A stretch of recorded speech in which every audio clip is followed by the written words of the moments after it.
தளபதி விஜய் அவர்களுடைய கோட் திரைப்படத்திற்கு தளபதி ரசிலை விட கேப்டன் ரசில் தான் ரொம்பவே ஆவலுடனும் வெயிட் பண்ணிட்டு இருந்தாங்க. காரணம் என்ன அப்படின்னு பாத்தீங்கன்னா, இந்த வருட துவக்கத்திலேயே கேப்டன் விஜயகாந்த் அவர்கள் மறைந்து விட்டாரு. அதனடுத்து பாத்தீங்கன்னா தேமுதிக தொண்டர்கள் அவருடைய ரசிகர்கள் அப்படின்னு அனைவருமே சோகத்துல ஆழ்ந்திருந்தாங்க. ஒரு சில மாதங்களுக்கு பிறகு கோட் திரைப்படத்துல ஏஐ காட்சி மூலமாக கேப்டன் விஜயகாந்த் அவர்களை மீண்டுமே கொண்டு வர போறோம் அப்படின்னு கோட் படக்குழு ஒரு அறிவிப்பை வெளியிட்டாங்க.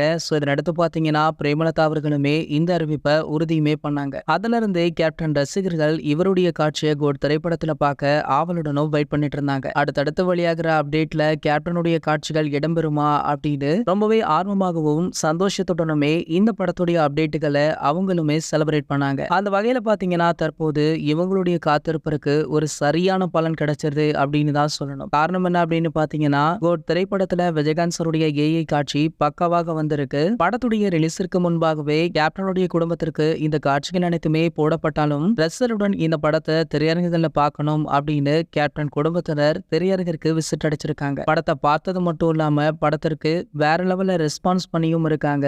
மேலும் கேப்டன் விஜயகாந்த் அவர்களை பெரிய ஸ்கிரீன்ல பார்த்த உடனேயே கேப்டன் குடும்பத்தினர் கண் கலங்கி உள்ளதாக திரு பிரேமலதா அவர்களுமே தெரிவிச்சிருக்காங்க. இது போன்ற சினிமா செய்திகளை பத்தி நீங்க உடனே தெரிஞ்சுக்க நம்மளுடைய தளபதி டாக்கீஸ் அப்படின்ட்டு நம்ம சேனலை சப்ஸ்கிரைப் பண்ணிட்டு பக்கத்துல உள்ள பெல் ஐகானை கிளிக் பண்ணிட்டீங்கன்னா நீங்க நம்ம வீடியோவை மிஸ் பண்ணாம பார்க்கலாம்.